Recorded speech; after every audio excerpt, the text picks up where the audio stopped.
அன்பு மாணவர்களுக்கு வணக்கம். மேல்நிலை 2ஆம் ஆண்டு தமிழ் பாடத்திற்கான மொழிபெயர்ச்சியை பார்க்க இருக்கிறோம். பெயர் சொற்களை மாற்றி எழுதுதல். கேள்வி எவ்வாறு வந்திருக்கும் எனில், அடைப்புக்குறிக்குள்ள பெயர் சொற்களை மாற்றி எழுதுக. நாம் சிறு வகுப்புகளில் படித்திருப்போம். பெயர் சொற்கள், வினைச்சொற்கள், இடைச்சொற்கள் என தொடர்ந்து படித்திருப்போம்.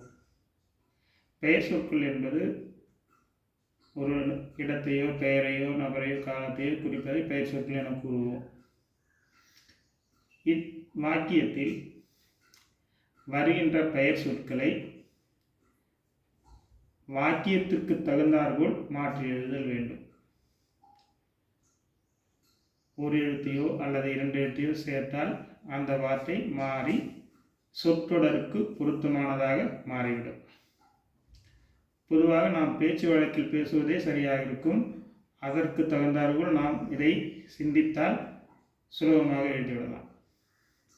இதில் முதல் சொல் கபிலன் திறமையானவர் என்று குமரன் தெரியும்.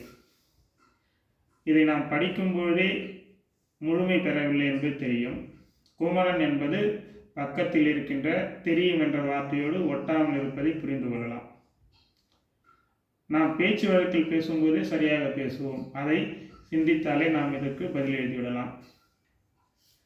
பொதுவாக இதில் இந்த பெயர் சொற்களில் வேற்றுமை உருவுகள் சேரும். அதாவது ஐயால் கூறுகின்ற அந்த வேற்றுமை சேரும். இதில் குமரன் என்கின்ற பெயர் சொல்லில் குமரனுக்கு கு என்கின்ற பெயர் சொல்லோடு வேற்றுமையத்தை சேர்த்தால் சரி.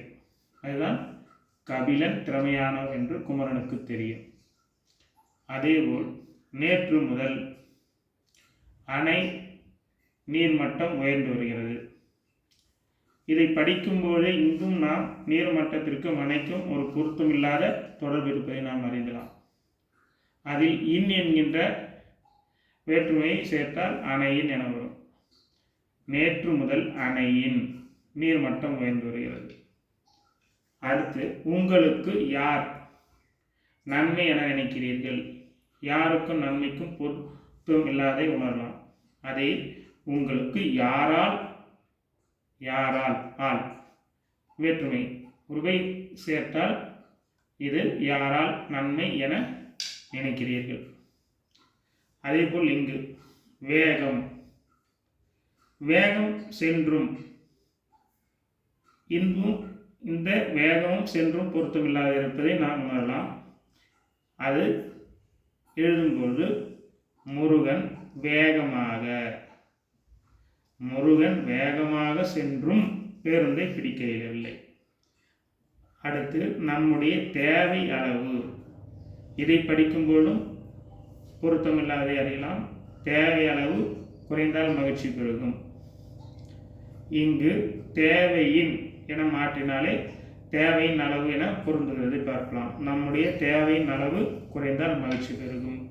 இவ்வாறு பெயர் சொற்களில் வேற்றுமை எழுத்துக்களை சேர்த்து எழுதும்போது சொற்றொடருக்கு பொருத்தமானதாக மாறும். அதை உணர்ந்து நாம் படித்தால் அதிக மதிப்பெண் பெறலாம்.